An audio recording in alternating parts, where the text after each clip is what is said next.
Internet personality and publisher Ezra Zaid vows to file 3 lawsuits against the Home Ministry, the Selangor Islamic Affairs and Federal Territories Islamic Departments. The lawsuits are on the ban of Allah, Liberty and Love, a book by controversial Canadian Muslim writer Irshad Manji. Ezra's company ZI Publications published a Malay translation of the book. On Tuesday, May 29th, the Selangor Islamic Affairs Department raided his office and took away copies of the book. They also arrested Ezra under Section 22, Subsection 5 of the Selangor Sharia Criminal Procedure Enactment, and he is currently out on bail. The Federal Territories Islamic Department had earlier seized copies of the book from bookstores. Earlier today, Ezra held a chat session on the raid and his subsequent arrest at the Lawyer Buruk Rights Community Centre.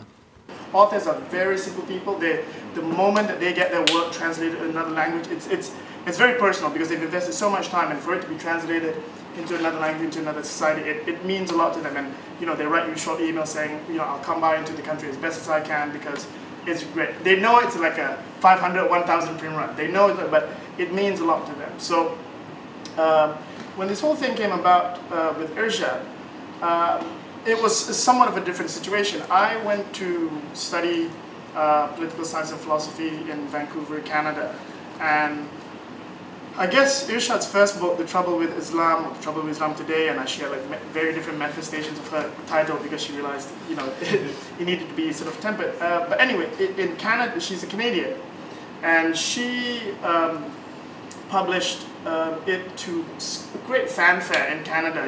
If you go into the bookstore, it's just like everywhere bestseller, and I picked it up, and before long she was on CNN and BBC, and she's all over the news talking about this one book. And of course, when you're in Vancouver, because Canada is like the New Zealand to Australia almost, like nobody pays much attention to Canadians, and so Irshad Manji's book is being well received right throughout the world because of I guess an introspective look as a Muslim towards the Muslim community.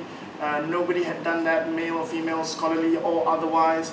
So it was a big book, and I remember reading it as a student. I was like, yeah, it relates to me on some level. I'm a Muslim, and I've gone experienced some of those things and asked some of those questions.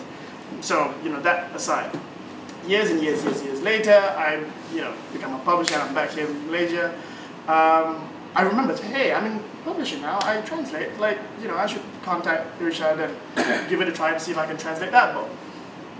And there were preliminary, this was preliminary contact about, let's do it, and is it going to be okay? It's like, yeah, we'll give it a go. I mean, it's a book. At the end of the day, it's ideas, and you try lah. And so I wrote to her. We wrote it back, and the level was that basically they had her publishing house had already sent over the contracts to my office. I had signed it, and I was about to post it back, but I think typically I was signing on a Friday. I was supposed to post it back on a Monday. On the Sunday Star, just flicking. It's this huge gazette list of books that were banned. I was like, all right, let's have a look at this, and you find just all sorts of titles. And number something or rather 70 something, I see banned. The Trouble with Islam Today by Irshad Manji. So I emailed Irshad, hey Irshad, how you doing? Hope the weekend's good. I think the translation thing is going to be slightly problematic. And she's like, well, I said, because the book is banned. And of course she was disappointed, and I said, I can't proceed with it because most likely if it's banned in one language, the translation won't make much sense. So years later on after that, and I guess in the past year and a half or so, Irshad gave me a heads up, say, hey, my new book is coming out, and would you be interested in publishing it? I said, yeah, but I have to read it first and see if it's all right. And then of course she told me the title of the book, Allah, Liberty and Love. Much softer than The Trouble with Islam Today. I mean, on the scale of 2, I was like, this is an easy decision. But of course you read it, and I passed it to a few friends to read it as well, and thought whether it'd be controversial or not. And at the bottom line, the consensus of those who were reading was that there's some good ideas in there. There are some ideas that you may agree or disagree with, but I don't think I think it adds towards public discourse about some of these very key important issues, about issues for Muslims and non-Muslims in the 21st century. And in that sense, that was very much the type of publication that my publishing house would like to be attached to, something that stimulates intellectual discourse on these very, very important issues. And whether you like her or not, or have whatever views in relation to her sexuality, her thoughts. She writes in a very compelling way, and that, as a publisher, I'm quite certain of. So as a result, her book ended up being published in, I think, June of 2011, of which then, Irshad and her team and my publishing house got in touch, and we started translating it, and here we are. It was published, and very quickly after it being published, to coincide with her arrival, a lot of things happened. It began with a few public appearances at bookstores and universities, and those subsequently got cancelled because of external and internal pressures. And we managed to pull off one public event at the KL and Selangor Chinese Assembly Hall. And of course, at that stage, it's a case of it was like an episode of 24 at that point. It was making sure that the security detail was intact, make sure that the bodyguards were at the right locations, making sure that there was an entrance and exit and a plan B. And it really, you see, as a publisher, your investment is into editorial, design, buntings, venue, rental, not so much into bodyguards, security detail, bouncers. That's really not part of your budget. So people ask me, why is Irshad Manji, if you want to spread the book to the Malay masses, how can you charge 60 ringgit? I wouldn't want to charge 60 ringgit, but all the bodyguards are very expensive now. So we managed to pull off the public event, and there's been, since then, there's been a lot of pressure on the issue of the book. The Minister and the Prime Minister's Department, my dear learned friend Jamal K. Baharum, I had a few comments about the book, and he, I think at the time, hadn't really read the book and was relying on Jakim to analyze the book and forward the proposal to the Home Ministry to further take action. And I guess subsequently since then, this was, I guess, last week, on Thursday evening through Bernama News Agency, the KDN announced that it was banned. The day before that, Jawi had raided one of the bookstores in Kuala Lumpur, and on Tuesday, this recent Tuesday, they raided my office in Merchant Square, and subsequently, I don't know what the term is, detained, arrest. There was an arrest, you couldn't run away, right? I cooperated. Yeah, but if you had left, would they have stopped you? I don't think so, because it was a very weird thing, because then Nizam, my lawyer, tells me, you've been arrested. I'm like, really? I didn't feel like it, because I was really like, I asked if I could borrow the iPhone charger, it didn't feel like an arrest in the traditional sense. So, anyway, so the sequence of events on the Tuesday, I guess, are interesting in that, in the morning, I go to the office comfortably late, because I can. and I get a phone call from Yin Peng, my senior manager, and she's like, Ezra, good morning. Jais is here, and there are about 20 of them. You're photographers. So yeah, I'm coming. Obviously, you come and you rush, and it's a scene like, as you see, my office is in Merchant Square, in Block B. And Block A is where PKR's office is, and there it's the same type of commotion, like just so many people unnecessary, taking photos, and what's going on? And my office is just too tiny, and I go in, and there are about 6 people in my meeting room, and I'm happy to see that there's water being served, and and Assalamualaikum, kabar, dah minum ke dah bersahabat ke, that kind of thing. You try to make light of it when your office is being raided, and they read me, I guess, the charge, or rather the purpose as to why they're there. They have a search warrant that was produced by the Sharia court earlier that day, and it was presented to me. It was read to me as to. And they were very friendly, I must say. Very well dressed.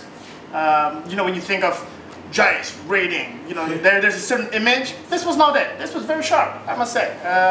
So I was very well surprised, and their demeanor was very friendly. And in return, which is why I think throughout the whole day I was willing to cooperate. They were relatively quite clear up to a certain point. So that certain point came when they asked me, where are the books? I said, they're right here. I can't hide them. You know, they're right in front of my door. So if you want to search, you can, but they're all right here. So they take 180 copies of the book because they're stacked right there at the point in time the book had not. We've already begun the process of recalling all the books from bookstores nationwide with the help of our distributors and stuff. So it's, as a result, they take the books, and this is where sort of things change and say, okay lah, cik, ada apa-apa lagi ke? Saya pun ada urusan dekat BFM ni. And they're like, tak, sekarang Cik Ezra sekarang kena datang ke Shah Alam kita lah. I'm like, why do I have to go? And this is the kicker. In the search warrant, at the end of it, I should have brought it with me, but at the end of it is basically, within that search warrant, it gives them the powers to arrest or bring anybody who they suspect is guilty of the said crime, of which they concluded as a result of their search that it would be me. And I was not sure, and at this point in time, like, I'm just calling every lawyer I know, but everybody's like, oh, I'm having lunch or whatever, you know, I can't. And I call Shahrizan, and I call Nizam, and I'm, you know, taking the photo of their warrant and like emailing them, just wait, can you just wait 2 seconds while I'm just checking my lawyers before I have to go. Like, you know, it's a very surreal situation because I asked them if I'm being charged, and no, they say no, then, you know, do I have to do this investigation now? Can't I do this on another day that is to be agreed upon so that, you know, it's easy for you, it's easy for me, we can, you know, bring some cake, whatever. You know, just let's do it in a time, but not today. And they say, no, this warrant insists that you have to come in now. So at the risk of, you know, not cooperating, I call Nizam, my lawyer, and he says, okay, go, but I'll meet you inshallah.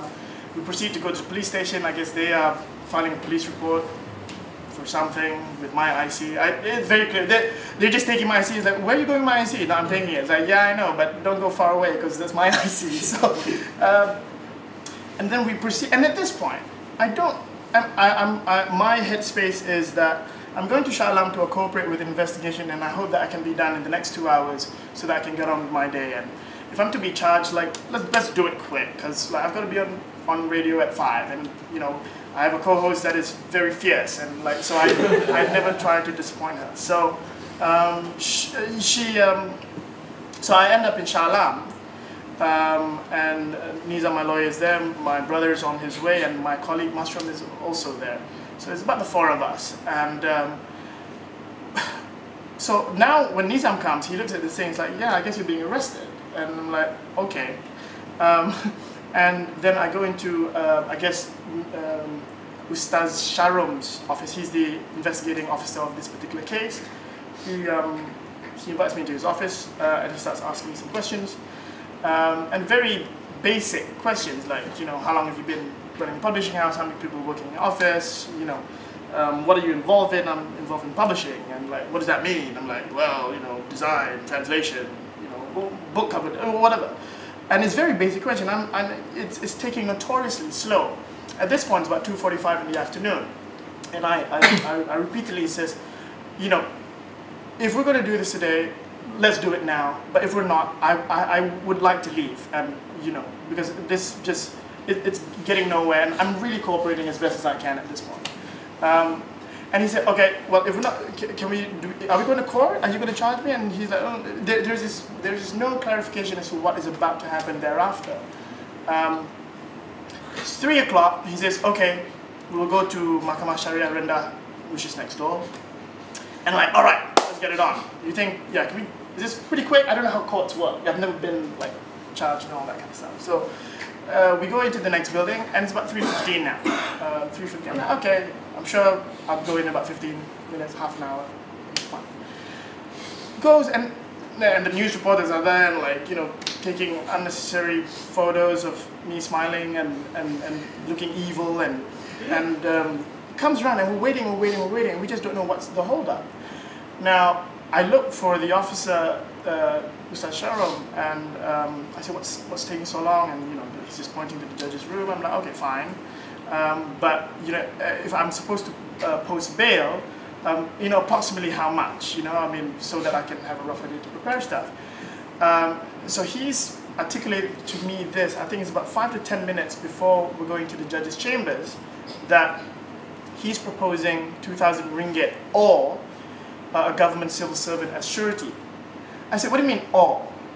Like, meaning if the investigating officer proposes that to the judge can decide or rather than and or, which makes a huge difference because I don't have a government civil servant, you know, in my back pocket that I can like appear in the time that I need him to appear. So I'm sort of freaking out. I said, Nizam, does it make a difference if it's or and or? And he's like, yes, it's a huge difference.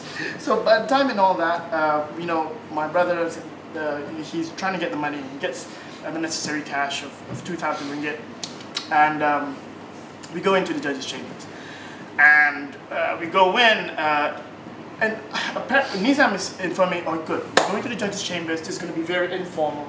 It's going to be, you know, much, you know, it doesn't have the formalities of court. And we're going in, and like everybody's standing up and sitting out. I don't know what to do. I'm looking at the furniture. It's just very strange environment. The lighting is not great, then I find out very quickly that Nizam, the judge asks me whether I am going to be represented by a lawyer, and I say very proudly, yes. So I was hoping that I didn't have to do anything. And then I find out that Nizam like reminds me, Ezra, I'm, what's the term? Not registered. Yeah, I guess, yeah, he's registered as a Sharia lawyer in Wilayah, not in Selangor. I'm like, oh, I see. So as Nizam explains that to the judge, and the judge reminds you, then you will be rather quiet in this office, and he understands that, and I realize that I'm on my own, and I'll have to converse in the best BM that I can. Of which point in time, I guess the investigating officer makes his case and outlines all the necessary details as to when the court mention date is, and all that kind of stuff. And then the judge asks me, do you agree to 2,000 ringgit bail? I said, it'd be great if I could have it at a slightly discounted amount. And he asks how much. I say 1,000. And he doesn't agree, so he puts it at 1,008. I'm like, okay, yeah, you can only try. And everything looks good. So the court mentioned it is 60 days after the 29th of May, so that puts it at sometime in July. So it's if no other Selangor Sharia court charges me before then I will revert back to the court in Shah Alam. So everything's terrific. It's 4:15. I'm like, oh sweet, I can rush back to BFM and go back on air. And then because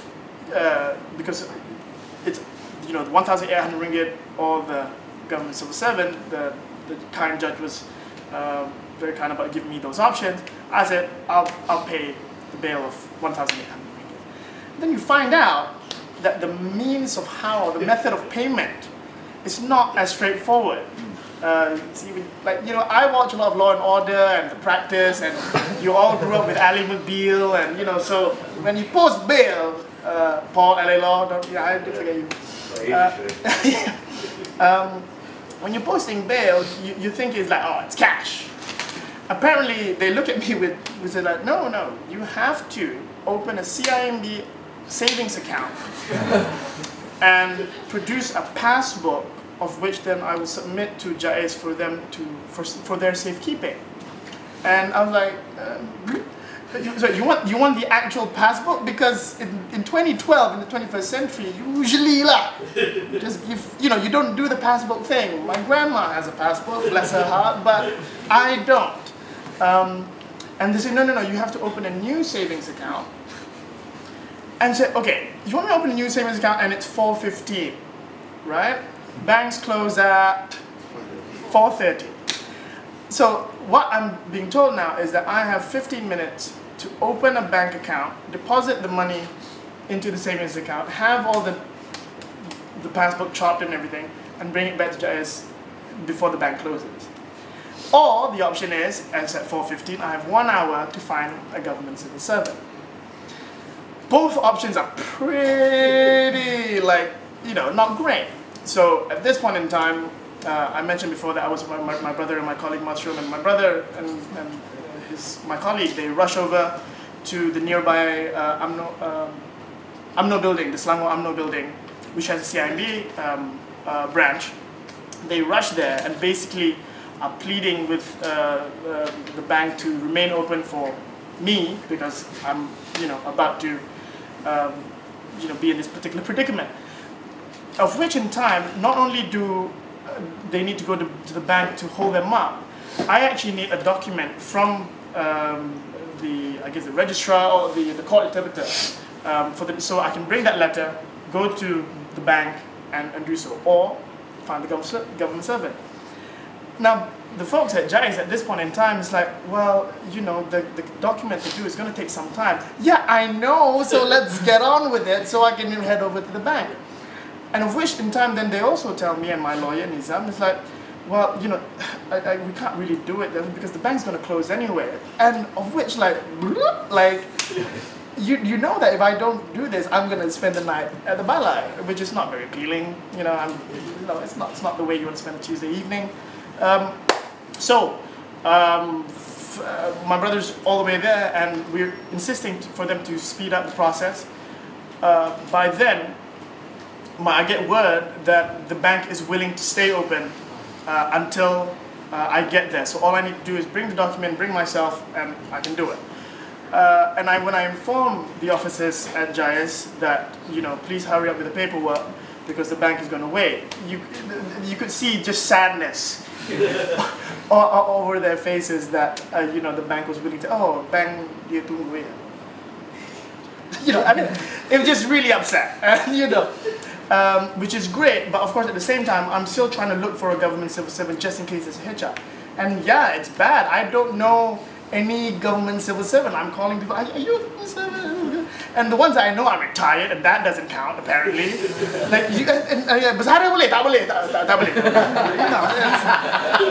This is like one of those weird Woody Allen moments. So at that point in time where I'm still waiting for the documentation, and I realized that I can't get a government civil servant from Putrajaya into Shah Alam in town, and that's at about 4:45. That 4:40, 4:45. That's like, yeah, this is not looking good. This is the one moment of the whole day when, ha-has aside, I felt, yeah, they've cornered me into, very shrewdly, they've cornered me into an area where I've got no options and that I might spend in Nigeria.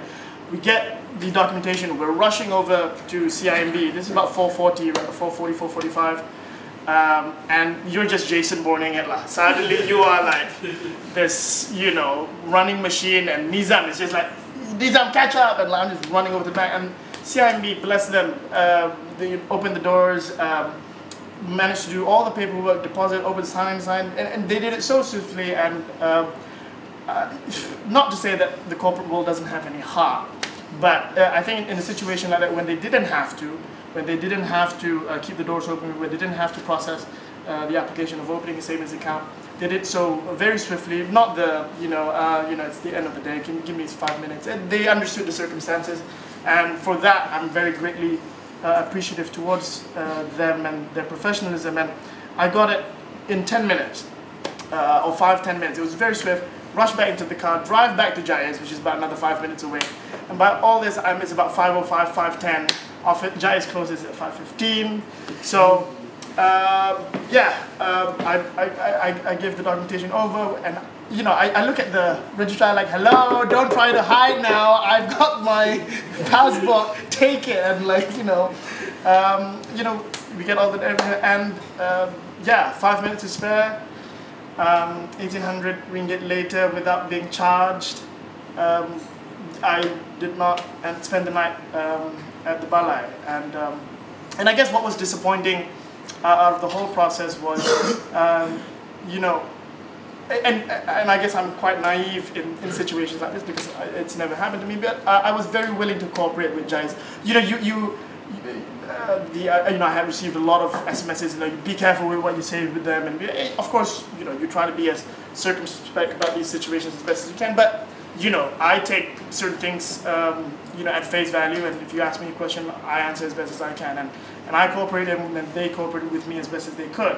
But I think in that last, hour, it was almost incidentally done for little bits of information to be left out towards me, the timing of certain things, and almost saying, well, if you can't produce any of these two options, just, you'll be coming with us to the Malay. And so that was that. A few tweets later, yeah, it was a very exhausting day. Adrenaline pushes you as much as you can, but it's quite exhausting when you're only 5 minutes away from spending the night in the lockup.